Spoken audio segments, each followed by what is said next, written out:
back to the Iron Mike podcast. I'm your host, Mike Wollard. Man, I cannot tell you how excited I still am about that Longhorn win last night. For those of you who don't know, I'm a diehard Longhorn fan, and combine that with Cowboys and with all of the other teams I support other than the Atlanta Braves, we are just not very good very often. And so, huge win over Kansas last night. Very excited about it. The all rights at the beginning were obviously a tip to Matthew McConaughey. It was not an impression because I'm not good at impressions, but just super excited. Super slow start to the day today. Just one of those weeks trying to get back in a rhythm from last week. I talked a little bit about that on social media yesterday. Just trying to get back into that rhythm. I actually have a lot of clients have worked with a lot of clients in the past that just really focus on the perfection side of things, and 2 grams shy of protein or whatever it looks like, 500 steps shy of 10,000, little things like that, instead of them just kind of viewing it as detours or not even setbacks, but just, hey, like, you still improved from last time.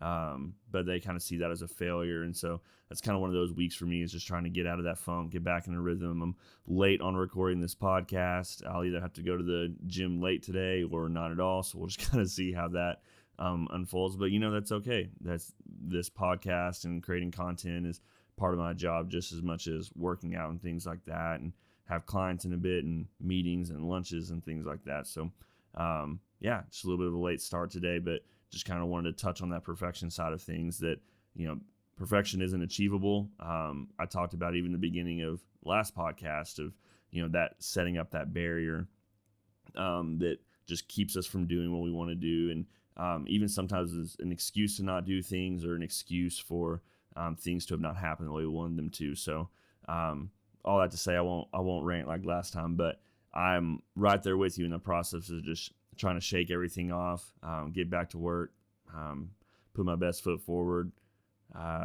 Quoted Jason Curry and his Finish Empty team today on a post of just giving it all you've got every day. That's all that you can really ask of yourself. I actually used to, fun fact, before I dive into all the topics, I used to, when I first started the personal training side of things, I did Better Fitness, and Be Better was kind of, the hashtag that I put with everything, and just trying to improve from yesterday. And kind of at the time, it was a great concept of, as long as you're just getting better than yesterday, then that's a good place to be, type of thing. And that's a good mentality. But honestly, there are days where you're not going to get better than yesterday. There's going to be days that you walk into the gym and you just don't have it. Russell Orhe talked about it in one of his videos where, 1 week he's hitting his PR of 700 whatever pounds on back squat, and then the next week he goes into squat and he can barely get 550 or whatever the number was, and he just laughed it off. He's like, some weeks you just don't have it, and you laugh it off, you refuel, and then you get back to work and you give it another shot next time.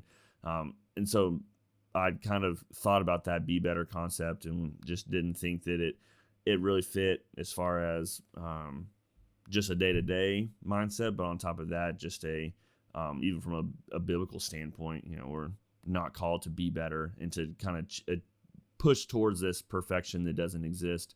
And so, that's when I just switched it up, went Mike Wollard training for a little bit, and then now Mike Wollard training is still alive and active, and doing online coaching and a little bit of in-person training, just kind of selective here and there, but mostly online. And but a good friend of mine, Jason Curry, started Finish Empty a while back, a lot of years back, and that concept of just finishing empty, and every day giving it all you've got, whether it's a PR from yesterday or whether it's just all you have. Maybe it's a day that feels like it's worse than last time, but as long as you're giving your maximum effort and giving it your best, and it doesn't really matter what the outcome is, because you've given it all you've got. So there's my little my rant, my rabbit trail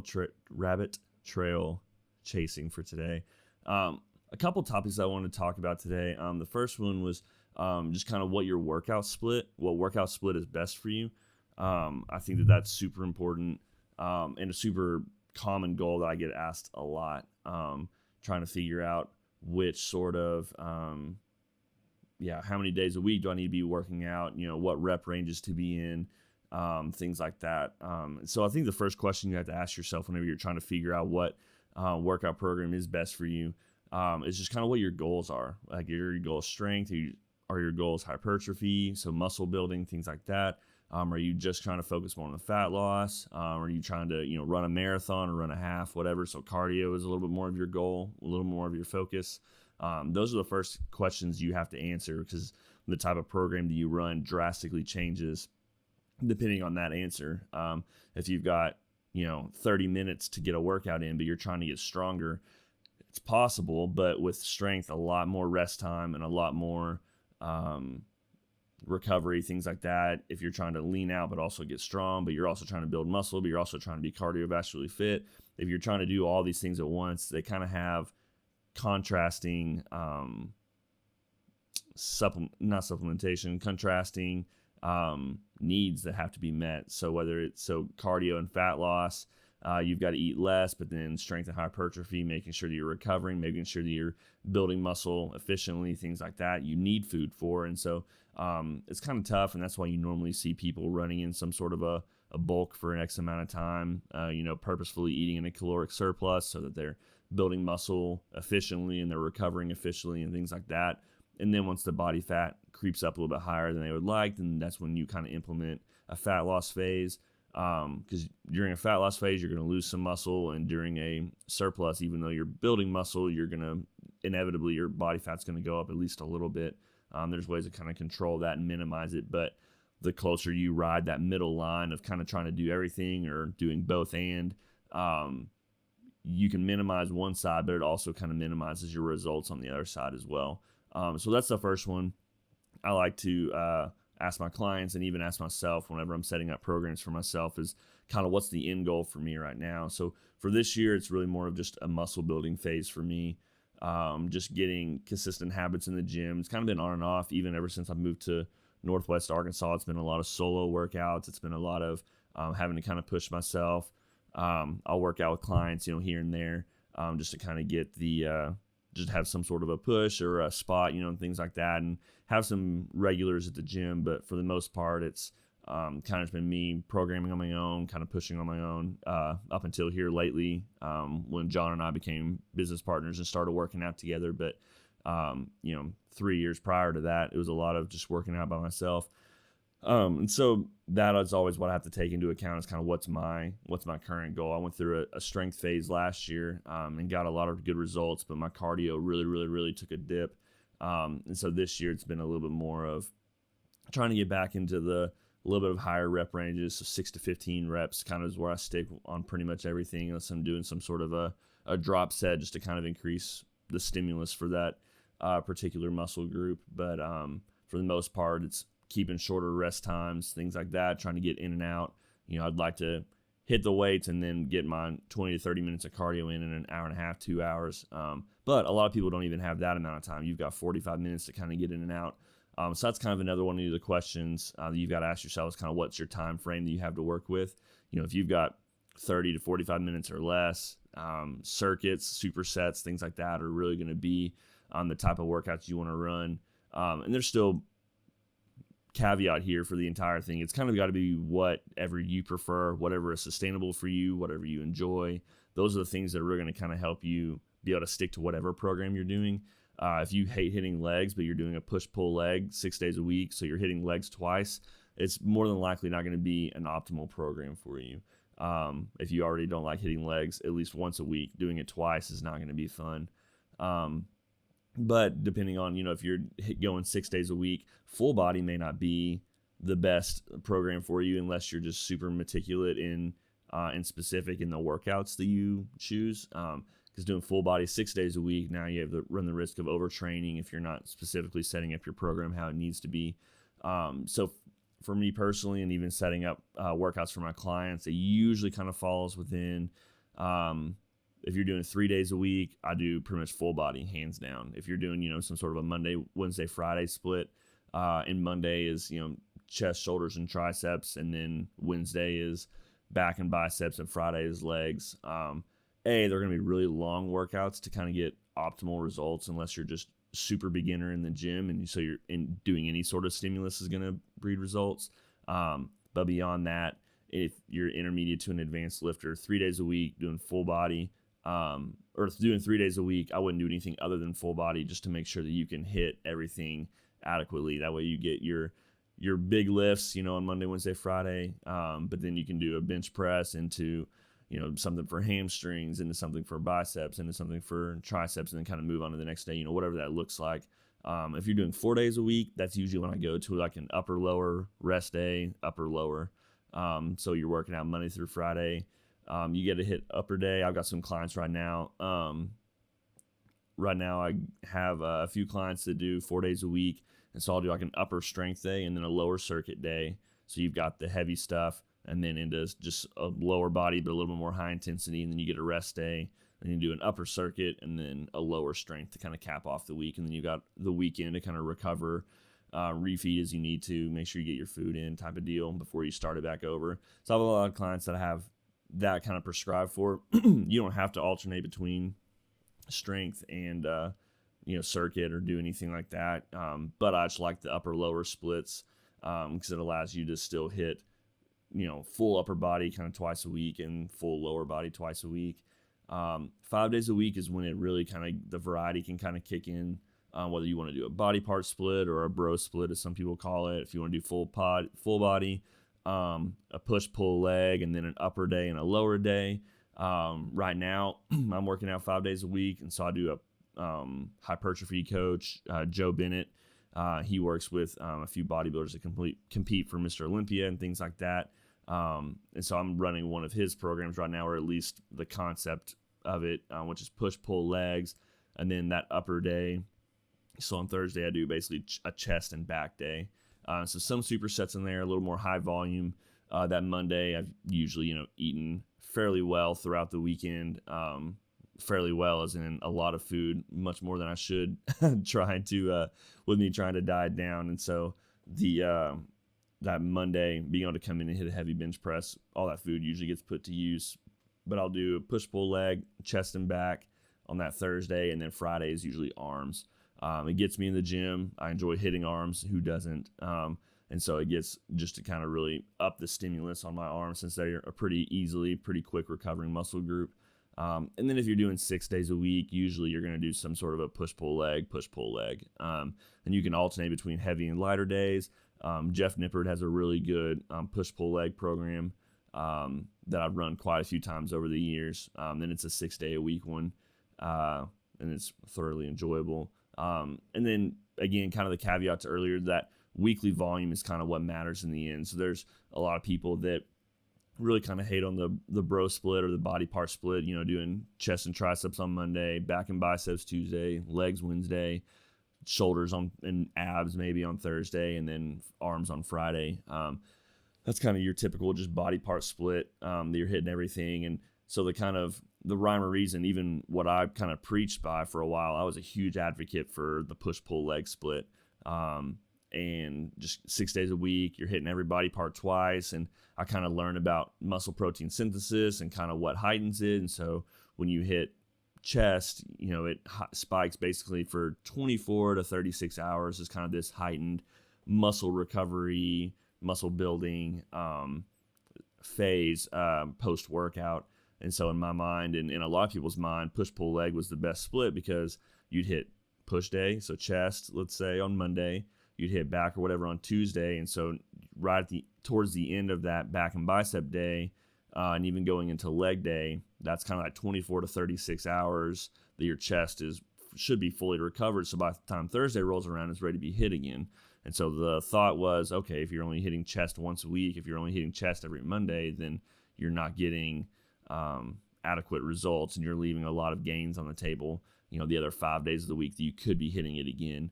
And while that there may be a better best type situation where that is the case, or if you're not going hard enough on that Monday, if you're not stimulating enough growth and doing enough damage to the muscle and then recovering well, then sure, there could be some gains left on the table. That's why I really enjoy what I'm doing right now. Is the only muscle group I'm not hitting twice a week are legs. If you know me, I have tree trunks for legs, so I'm not super worried about hitting them twice a week. right now I'm in a phase I'm just trying to really build muscle and grow my upper body. And so the legs kind of take a back seat right now. Plus they take forever to not be sore. So hitting them every Wednesday and knowing that I'm going to suffer that way is totally fine with me. But so I'd say the weekly volume kind of like debunks that method. A lot of people that are a lot smarter than I am, Eric Trexler, Jeff Nippert, a lot of these guys have done research on what the proper program, I guess you could say, kind of looks like. I mean, Jeff has released programs for full body, upper body, body part, push-pull leg. And now his power building program, he's gotten results in every single one of them, which proves the point that as long as you're consistent and you're, going as hard as you need to, and you're not impeding recovery and things like that, and you're progressively overloading, it really just comes down to what that weekly volume is, and making sure that if you are doing a muscle part split, or a body part split, then you are getting adequate volume in those sessions, so that even though you're only hitting chest once a week, that it doesn't affect your ability to make progress and things like that. So that's kind of my spiel on workout splits. It's a lot of personal preference, which I know that kind of sounds like a cop-out or something like that, but it really does come down to whatever you can find sustainable. If you've got 2.5 hours or whatever to lift, then yeah, maybe you do a strength phase where you're lifting pretty heavy. You're resting 3 to 4 minutes after your big lifts, and then you're going straight into some sort of cardio or something like that afterwards. There's so much that kind of goes into it. Too intensive cardio can affect recovery. So doing if you're really trying to get strong, then low intensity cardio, just walking on the treadmill for 30 minutes after, can do plenty for helping you burn a little bit of extra calories, keeping your cardio in check without affecting too much, without affecting too much of your recovery. But then if hypertrophy, if muscle building is a little bit more of your goal, then doing that, keeping the rest times lower, being able to go much more intense, shorter rest times, all that. And then cardio doesn't affect it as much, but regardless, unless you're trying to run for a marathon, there's no real reason to kill yourself cardio wise, and let it affect the weightlifting side of things. It's going to do a lot more for you in the fat loss, muscle building, strength building, all that. The resistance training is going to be much more important than whatever form of cardio you do. So if your cardio is kind of impacting how you recover and your ability to perform in the gym, then I would kind of take a look at that. Take a look at your diet, but also take a look at that cardio as well. So yeah, that pretty much covers the workout split, workout program side of things. The next thing I kind of wanted to dive into really is just kind of a diet hacks segment of just kind of what a day in the life looks like for me as far as what I'm eating, but kind of what I've learned over the years. I mean, I enjoy eating a lot. I used to think that my metabolism was super slow. I used to think that that's just kind of the genes, the kind of the genetics that I was dealt, was just to be a big guy, Big Mike, that there was just kind of no hope for me. My metabolism was super slow. But as I just got more, engulfed in the health and fitness side of things and tracking my macros and helping other clients and things like that, I just realized how much I actually ate. You see people do these 10,000 calorie challenges and they're miserable all day. No. That would be a piece of cake for me. And I think all through high school and things like that, that was a big part of what I was eating. I mean, I was drinking 6 orange sodas a day, easy. And I was staying up till 4 a.m. playing video games and then sleeping till noon the next day. And, I'd play basketball here and there, but I wasn't lifting weights. I wasn't doing anything like that. And even at some points, when I got into lifting weights, I'd see, what other people were eating. I'd go to Subway and get, a double protein of chicken breast, lettuce, and pickles on a foot long. But then I'd get 2 or 3 cookies and this and that, and was just eating like I was bulking, but also hitting the gym for 3 hours and trying to step on a Mr. Olympia stage. And that just wasn't the case.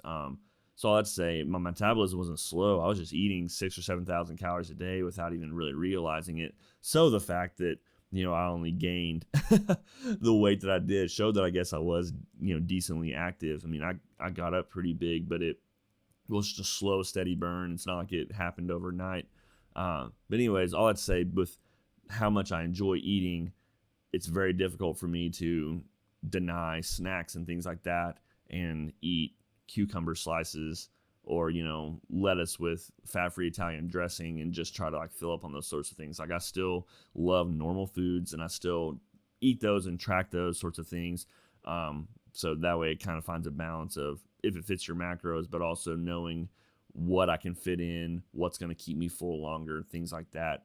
So yeah, let's dive in. For starters, protein does not always taste good. I've probably tried every protein powder under the sun. I'm a sissy. I need it to taste good. If it doesn't taste good, I'm not going to take it. I can't just grin and bear it. It's not going to be good. So everything that I have like on my list is all stuff that either tastes good or you can hide it within something else so that you don't taste it. And so for those high protein snacks, Oh Yeah is the brand, and it makes a 1 bar. You can find them at Walmart, GNC, literally anywhere else. They're fantastic. They aren't super like gritty or like chewy. Like I know most people listening to this have probably tried Quest bars at least some point in their life. And they can be very just like chewy. You pop them in the microwave for 15 or 20 seconds and it's a lot better. But these Oh Yeah bars just taste like a regular candy bar. They kind of like break in half. They're soft in the middle. Tons of good flavors. Maple glazed donut is probably my favorite, but you're looking at that's like 20 grams of protein, 21 carbs, and maybe 3 or 4 grams of fat. So they're great for like first thing in the morning. They're great for a pre-workout. Maybe a little low on the carbs for a pre-workout, but if you're dieting down or you don't like eating much or eating much pre-workout, things like that, they're great for that. They're great for snacks. They're great for throwing in your bag when you travel, et cetera, et cetera. So those are my favorite protein bar, and we've been out of stock for a long time.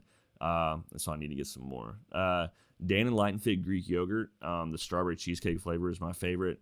It's like 80 calories, 12 grams of protein, 8 carbs, and next to no fat, I'm pretty sure. I'm just kind of spitballing these numbers off the top of my head, so obviously check the back, scan the label. But those Dan and Light and Fit Greek yogurts are fantastic. They come in little bitty cups. You can get the big tubs and then just weigh it out yourself. But if you're, again, lazy like me, get the pre-portioned ones that are in the little cups, and you can just scan the barcode into MyFitnessPal. Excuse me. And you're good to go there. Quest protein chips are also another fantastic one. I enjoy those a lot. They have, varying options as far as, like their flavors and things like that. Sorry, I got distracted for a second. I'm going a little bit longer than my last podcast, and the mic is recording over, one of the files, but we're good. I hope. We'll find out at the end. And so anyways, back on track, Quest protein chips, they taste good to me. They are a little bit more on the expensive side. I remember I was in Walmart a couple weeks ago, and I had like a couple of the smaller bags in my hand. They're like $2 a piece. It's not, terribly crazy. It is when you compare it to regular chips. But then I was like walking off the aisle and then these big bags of Quest chips. I was like, finally, like a bigger bag. And it was like $9 or something for this big bag, and I was like, I cannot do that. Like I can't justify knowing that more than half of that is probably filled with air. I cannot justify getting paying that much for that bag of chips. But they're really good, and eating one a day or a couple a week or whatever is just kind of good to kind of mix things up.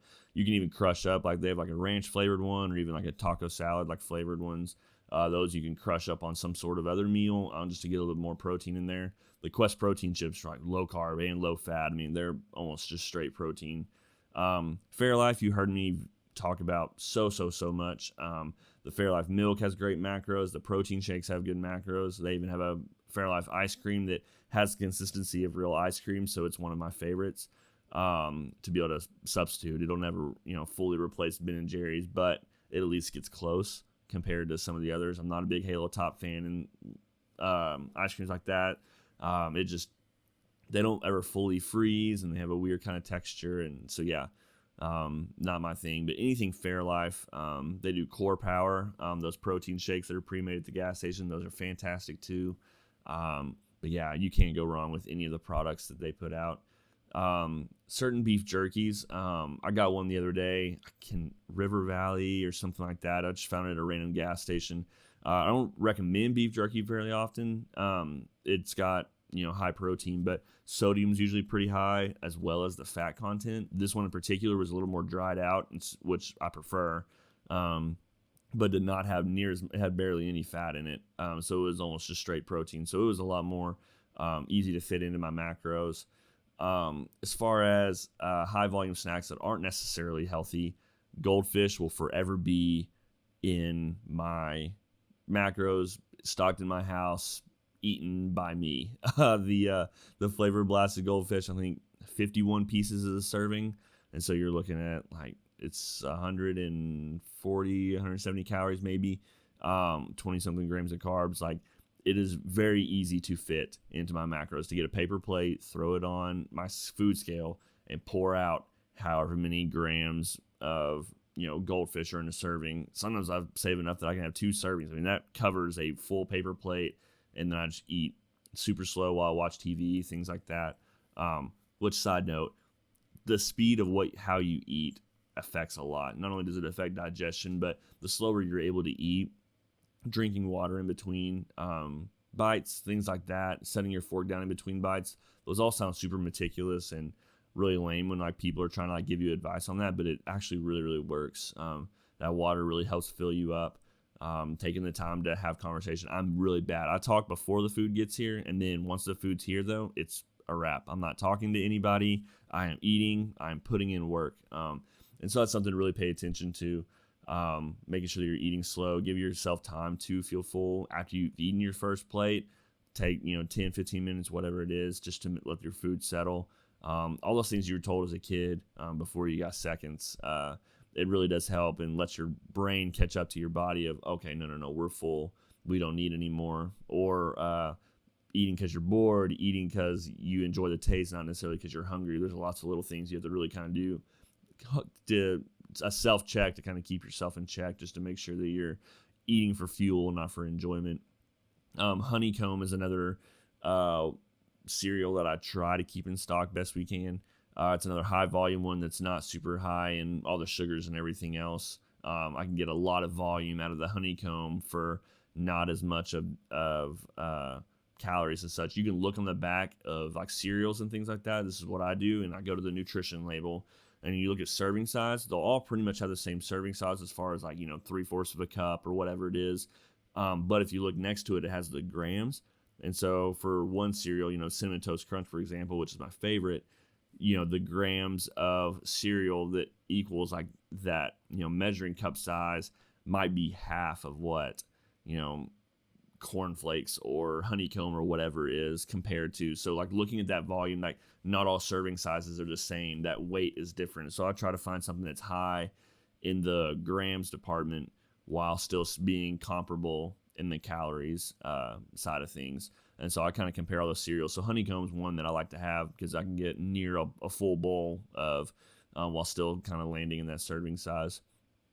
And then as far as just finding things that are high volume to keep you full, like lettuce, whether it's romaine lettuce, whether it's iceberg lettuce, spinach. Obviously, spinach is going to have way more micronutrients than just iceberg lettuce, which is virtually nothing.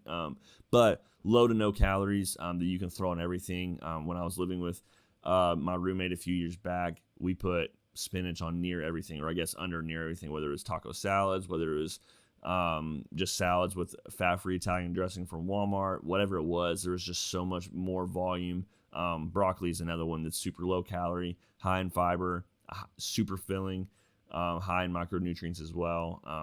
That's a good one to pair with just about anything to help keep you full.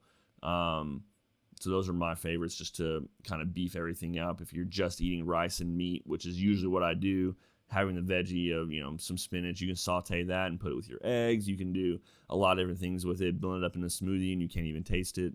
So those are some good options there, just to kind of help fill you up. And then fat-free cheese, if you did not know it existed, it does. The flavors of the cheese is kind of like hit or miss. But they do have fat-free cheese in most stores that I go in and find, and I put it on absolutely everything, whether it's in my eggs, whether it's on top of spaghetti, whether it's on, literally anything. It just mixes right in, and it's no carb or no fat, 1 gram of carb, and like 8 or 9 grams of protein per serving. So literally dump it on everything, and it'll help a ton just to hit that protein goal. That's most people's biggest issue, is just trying to get to that protein goal. So finding little things like that, egg whites that you can mix in with your regular eggs, That'll help keep the fat content down. Obviously the fat-free cheese, the Greek yogurts, protein shakes here and there. Nuts can kind of get you protein. Same thing with like black beans, but for black beans, the carbs are just too high for me to usually kind of justify it, and they can make you bloat, have some gastrointestinal issues and stuff as well. So I don't do black beans super often. The protein to carb ratio and such like that just isn't usually worth the payoff in my book. But on top of that, forgot what else I'd mentioned actually. I don't remember, so we'll just move on. I didn't have it written down. I was just chasing a rabbit and then lost it. So, day in the life for me of eating usually kind of consists of pretty much all of those things. The last thing that usually I meal prep ahead of time, kind of mix everything with the cook the meat ahead of time, portion it out, weigh it out, and put it into Tupperware containers, whatever that looks like. I usually get like Uncle Ben's rices that I can microwave, and I weigh and track that way, and then add some sort of a veggie on the side. I've got a lot of low-calorie sauces. Hughes has like a low-calorie barbecue sauce that I put on just about everything. Teriyaki orange sauce. He's got a lot of different options that are super low in sugar and carbs. That way it just adds flavor without adding a ton of calories. Fat-free Italian dressing, salsa, all those I just kind of cycle and work through, depending on how recently I've had it and what I'm burnt out on at the time. But I'm a creature of habit. I've said that before, and so I eat pretty well the same things every day. My wife likes to be adventurous and cook, but she cooks pretty healthy as well, so that makes it easy. So during the day, it's sandwiches here and there. It's obviously the protein shakes, the Fairlife pre-made ones, 30 grams of protein. I'll have one in the morning, one at night. I have at least a energy drink, and wow, I am not killing it today. An energy drink at least once a day. I sip on them for usually a good 3 to 4 hours, so I kind of drink water in between there just so I don't get too behind my water intake. But caffeine is kind of my lifeblood. And so other than that, it's really just kind of filling gaps with the Greek yogurts, putting berries, raspberries, high volume fruits that are good for you, but also keep the calories super low. So most berries are pretty low in calories, and you can get a lot of volume out of blueberries. 100 grams of blueberries is a lot of blueberries, and really helps to kind of add some flavor to stuff. And again, make smoothies that much healthier if you can do raspberries and blueberries, and then throw in Greek yogurt, and then skim or 1%, 2%, whatever, a Fairlife milk. Just to have like that extra protein. You can do a scoop of protein powder, and you can use the pre-mades to throw in there. So there's so many options to help you get your protein in and also just be full. Throw in the spinach, you can't even taste it. So those are kind of my diet hacks, and just to kind of help you be a little more successful and kind of picking and choosing what foods to eat, and just to kind of help you on your journey. So I hope you enjoyed today's podcast. A lot of rambling and stuff like that, but I kind of enjoy those, and I hope y'all do too. It gets a little more of a peek into who I am and kind of what my life looks like. My struggles are super similar to all of you listening, I'm sure. And so if I can kind of help shed light on some of the questions I had when I first started, or how to work out, when to work out, what workouts to do, and same thing with eating, what's good, what's bad, what are the forbidden foods, and just kind of help debunk some of those myths. So I hope you stuck around for this long one, and hope you come back, and we will see you in the next one.